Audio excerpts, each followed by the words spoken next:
I mean, You're so cute.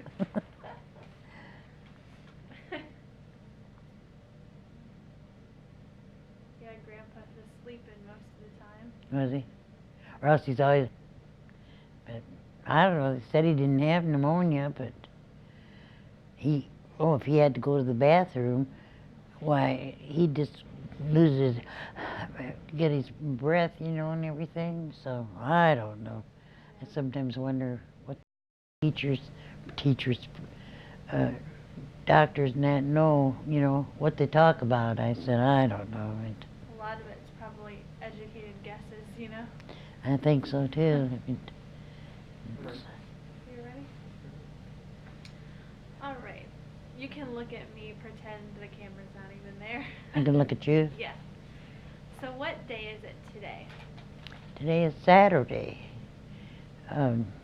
January what? The 16th. 16th.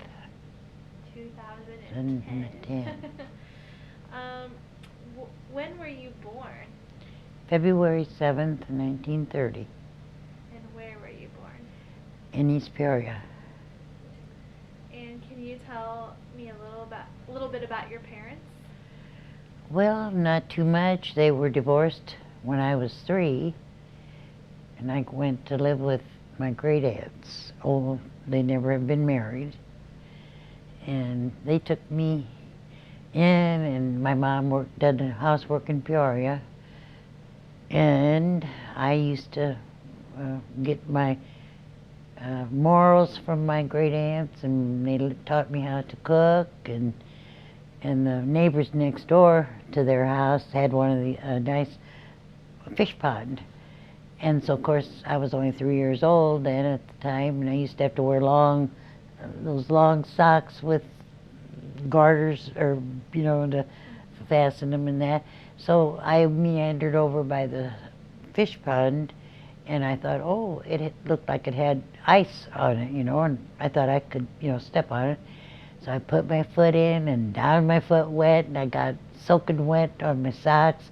I'd go over to my great aunt's house there, and I'd have to sit on a chair in the front of the baking oven there. And they had, in the wintertime, they used coal and cooked on the one side. In the summer, they had gas, So then they'd say, oh, now please, Myrna, don't go get back in that stick your foot, back. Oh, okay, I won't, And so later on that day, I thought, well, it should be hard by now. So I stuck my foot in there again and went down and got it wet, But and they were great. And then my great one aunt, when I would help dry dishes later on in life, why they'd if I'd make kind of that I had to dry the dishes, and then Aunt Sarah would just kind of take her wet hand out of her dishwater, which didn't hurt, but it used to make me so mad. She'd get my face wet, and I said, but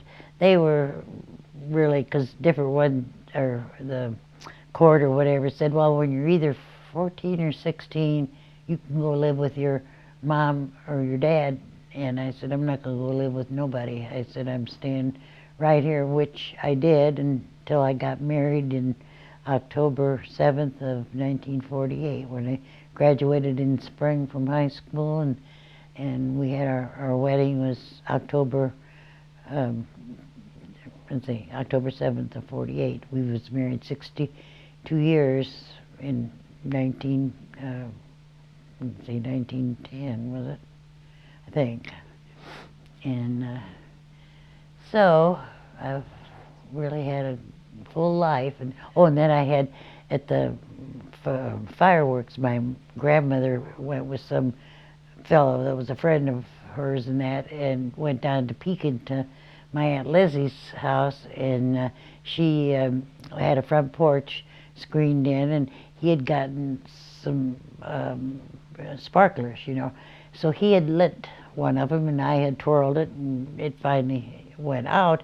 So he was going to light me another one, and I just had a thin foil dress on, and of course I was watching him light another thing there, and all at once my voile dress went up in flame. They heard me screaming for about 7 blocks down there at Tremont, and Pekin. I had a 3rd-degree burn then, and my Aunt Elda then, she made me a cape so I could go out on the roof there and let the sun hit, on the thing. And You still have a scar, don't you? yeah, across the front there.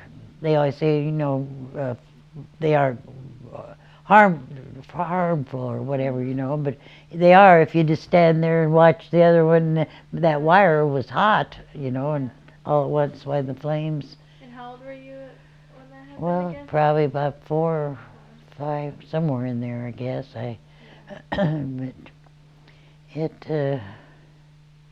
I said we really was privileged to live together for 2 years, and that, which is unusual. I said either one or the other dies, or there's a divorce in the, family and that. But How did you meet Grandpa? oh gosh, let's see.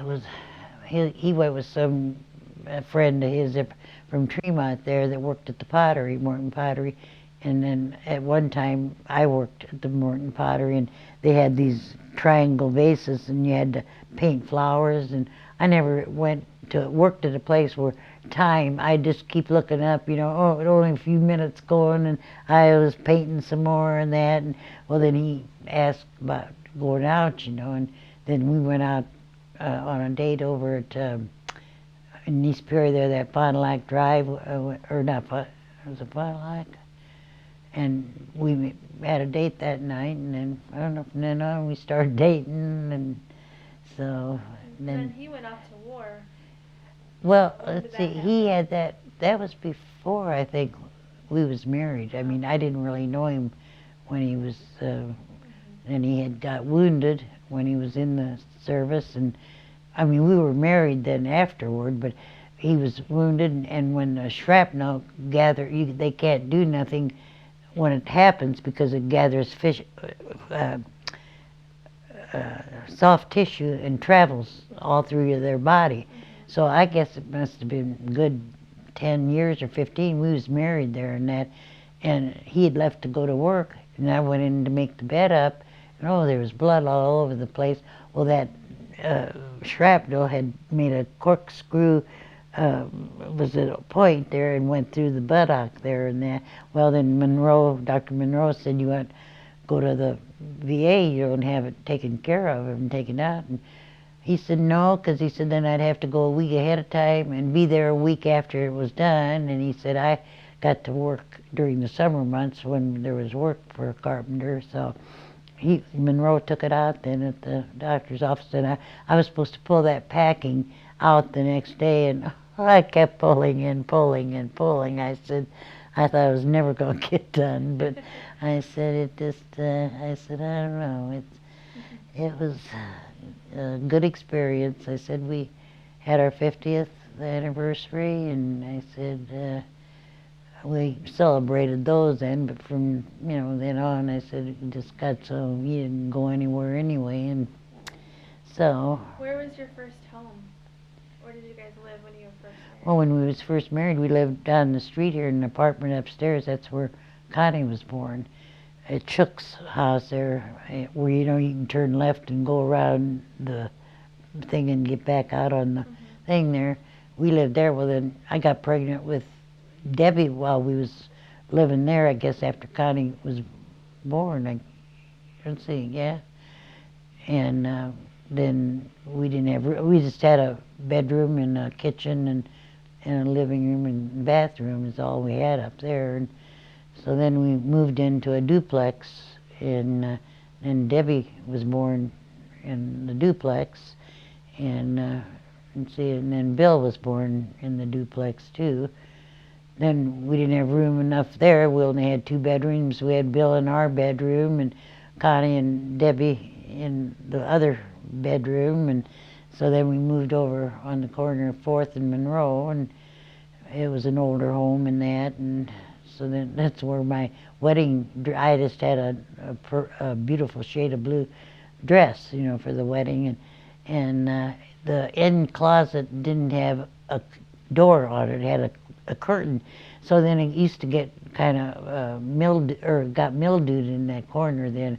So I ended up and threw that blue dress in and couldn't wear it. And I said, you only wear them once anyway, so I said it, but Do you need to get a drink of water? no. You're good? Okay. Describe your children, you know, what it's like being a mom for all these years and Very fruitful. I wouldn't, when I got pregnant with Sandra, 10 years after the other ones were born, she always used to say, my mom didn't want me, you know. And I said, Sandy, I said, that isn't true, you know. I said, I wouldn't give you up for the world, you know, and that. But I said, it was very shocking after 10 years. I thought, now I got to go all through that in the middle of the night, getting up again, you know, and everything. But they were all, I mean, the kids all was concerned of the other ones because they used to say when I was pregnant with, because Sandy was born in Peoria, the other three were born in Pekin, you know. And they kept saying, Mom, you better get over to the hospital, you know, because I generally had the kids pretty well quick. I think Bill must have been the one that took a little bit longer to deliver in that, but they were very good. I mean, and they minded well. I used to tell them, whenever you go to someone else's house after you leave here, other than the one you told me you're going, I want to know where you're going so that I know where you're at. And they did, I mean, and everything. So I said they were very well. And that one time, they always wanted to go every time I went to the store, all three of them, you know. And here, when we lived in the duplex, and we'd gone around the corner, and the door wasn't shut tight, and it flew open, and we didn't hear Bill, you know. I thought, oh my Lordy, but he was all right. We thought we had run over him, or that I had run over him, you know. But I mean, there was no noise, there was no nothing, you know, and I thought, wow. I said, because every time I'd go out of the house, oh, can we go with you, Mom? Can we go with you? And I said, oh boy, I tell you. But they were all good, hard-working kids. They all got jobs. Bill worked at the pizza place for Vince, and he bought his own first car. And I said, Connie worked at the Beeline right away while she was in high school, and she's been working ever since. I said, and then in our older age now, I said, well, they're all pitching in and, you know, doing what they can do. And so I said, anybody that doesn't want to, because my grandma Hetty's sister, she was married to a guy that had enough, quite a bit of money, but they didn't want to be bothered to have any kids, or maybe they couldn't have, I don't know, but they never did have any. But of course, then Aunt Lizzie, she'd always have Grandma Hetty's, her sister's kids, you know, to do things for her. And I said that in their later years, they're sorry if they didn't want to bother with them or whatever. But I said I wouldn't part with none of them. I said, and because they didn't believe us that we had a son, you know, because every time it was a girl that was born, and then when Bill was born, we said we had a boy. Oh, not really. I said, yep. I said we did. And I always like when you tell the story about my mom, because you always knew she wanted to be a teacher. Oh yeah, boy. Can you tell She us? wanted to be a teacher, and her dad, she was good in mathematics too. You know, he said, "Why don't you follow through?" I want to be a teacher. I said, "Well, be a teacher then," you know. And we had a back porch there, and her dad put up a blackboard thing there, you know, and she'd have the neighbor kids come in and sit on chairs and at a table and everything. And this kid across the street, Miller boy, he was always an instigator of doing something, you know. And so he'd come up to the back porch there and giggle and laugh, you know, and she'd say, John, she said, if you want to play school, fine. She said, you come in here and get a chair, sit down, and be quiet, you know. He came in on the porch and he'd sit on there and be quiet. And I said, it was really a riot. And then, of course, we, after she graduated from, let's see, she got a job up by St. Anne, Illinois, the teacher. Well, at the time we went, that's the first time I had ever gone out on the road, you know, and mom, your mom too, or Debbie. And so then we got up there to St. Anne, and or she said when my mom's sitting out in the car, you know, well, he said, go get her and have her come in. And so I went in, and he was taking us through the thing, and he said, well, we'll let you know as soon as we can, you know, whether you got it. Well, we no more than got back here to Morton, and I went upstairs and opened up the windows, and the phone rang, and he said, well, the job was hers if she wanted it and that. So she taught there the rest of the time, you know, and Was it hard to see her away, like be away from you? yeah, it was. I mean, she'd come home though, you know, different times, and I said it. What was it I was going to say about? Oh, and then she worked in the laundry out at the one nursing home while she was going to school, and I'd go out to pick her up when she'd get off of work. That was when she was, you know, earning money to go to college and that, and so I said they were all very good, hard workers. That you know, they didn't just shirk and everything else. I said, and wouldn't part them with none of them. I said, and none of my grand and great grandchildren. Well, that was my next question. What's the best part about being a grandma and a great grandma? Oh boy. Well, you know, you can enjoy them and have fun with them, and then you can let them go home. Don't have to, you know. But I said I got the biggest kick out of Cam when Mom said, you know, wish him happy great or at 62nd anniversary. Well, I'm just a little boy, you know.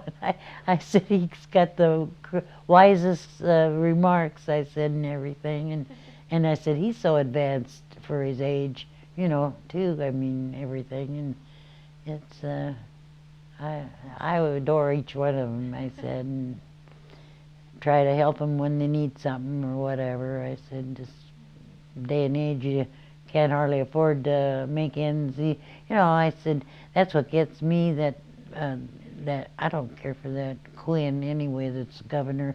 He wants to tax the middle class people. I thought, well, take your own money, you know, that you got. I said, and leave the middle people alone. Well, and then, like, you don't get a raise this year on your Social Security, and we don't get one next year either. So I said, it's you know, really, and I think the grand and great grandkids always, you know, love to come here and play and stuff. And I said, we enjoy them real good. Can you tell the story of when I would always cry When I you, was a baby? when you, And oh, you had to- yeah, I went up then to help Debbie when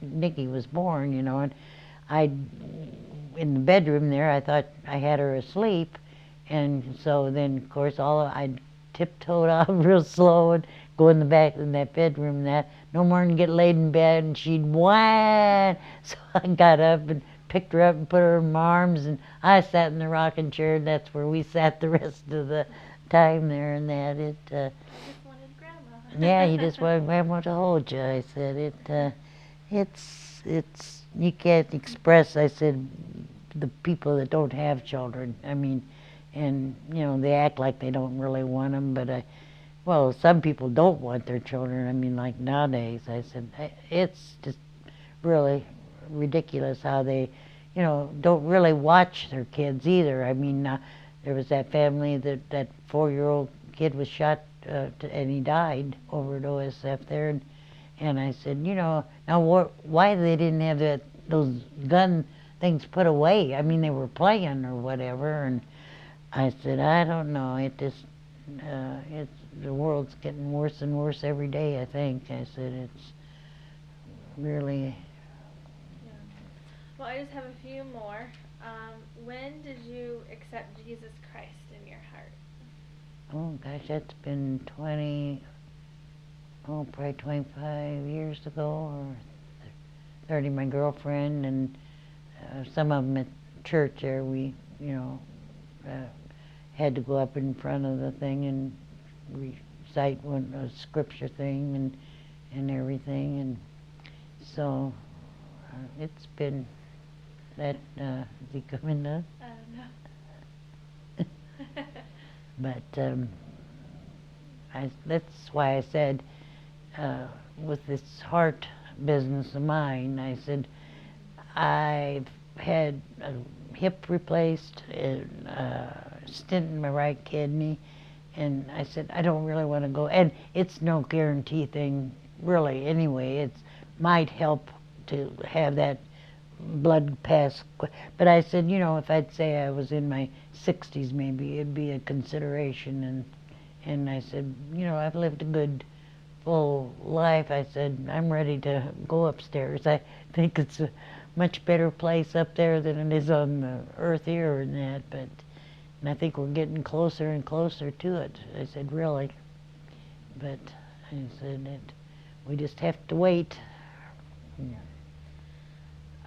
Do you have any words of wisdom or anything that you've gained over your lifetime that you would share or want to pass on? Well, to really, I was one that would never hold a grudge. I mean, you know, I think that's why we got along well in marriage. I'd think if I was ticked off, I'd think, now I'm not going to talk to him till he talks to me, you know. Well, a little while later, I'd, you know, be talking and forget about it. And I think if you, you know, don't hold a grudge all the time and accept life and go on, you know, and do the right thing and everything. And everybody always says, oh, you're so sweet. You just do this. That gal next to me, she said, I was so glad that you was my roommate for the last day there. And she was supposed to go home the day I did, too. And so, well, and then they didn't come in and give her how was it? They gave part of her bath or something, then they went out. They didn't come back and didn't come back. And so I told her, I said, well, I'll wash your back off there, you know.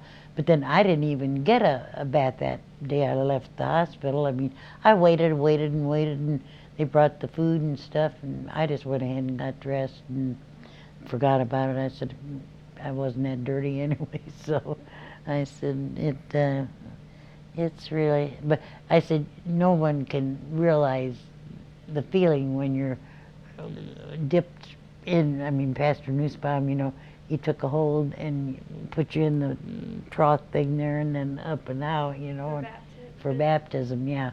And I said, that's a beautiful feeling, I said, and that, so, but Where were you baptized? Where? When and where? Oh, I can't remember when. At the old church, at the old church. But you just felt like a new. Yeah, I mean, just your life just changed. I mean, you know, and I said it was really a good experience to. So I said, whenever the Lord's ready for me, I'm ready. So. All right. Is that a conclusion? I think so. Yeah. I noticed how Grandpa had his legacy book. Oh, Where he wrote. Oh, that one Sandy got him? And I was like, that is so neat. And then I thought, you know what, Jordan and I do video work. We could document you actually telling your story instead of reading it, which is still nice to read it on paper. Yeah. But I thought, well, then, years down the road when we want to look back on things. See, now Pastor Yorty came here. I mean, he never wanted to go to church. I mean, he'd, you know, sometimes watch church on TV, which if I don't go to church for the weather reason that I just put, you know, on TV there and watch it. But Pastor Yorty come in that one day. That was 5.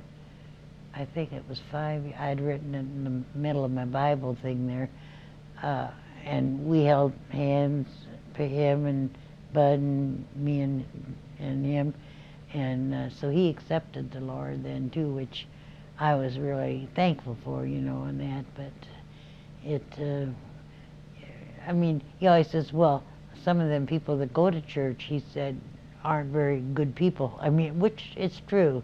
I mean, you know, but I figure you have to look out for yourself, not what the other person, you know, does or whatever. But, and like I said, some of them do just go to church for the, you know, to sprint around and everything and that. But I said, that's they'll have to answer to whatever and that. So it's really, boy, just look how dark it is, and isn't even just a 5:15. Well, we love you, Grandma. Yep. We're glad that you're home. I love yous too. I say, oh, I said, you don't get any rest over there. Did I show you? Look at my arm. Oh my goodness. And then this one here, Oh my goodness. oh, this one here is really all, look it up here. Oh my gosh, girl. Looked like I was in a fight. Yeah. And then they were putting in something else, and here, this bone here, when I was trying to eat, and it hurt, and then all at once they was had the needle, and then this bone was raising up, and then they done. I mean, I've never had such banged up arms in my life. I said, but you just no more than get to sleep, and pretty soon they come in and kind of do this or give you this and take your pulse thing and everything. I said, it's best to come home and get in your own bed. I said, man, Yes. it's I tell Let you. me get you something to drink. Do you want some water? No, I'm fine. Are you sure? Yeah, I don't drink a lot. I mean, coffee once in a while, but Yeah. I mean, I'm fine. Well, I'll go rescue Mom so she doesn't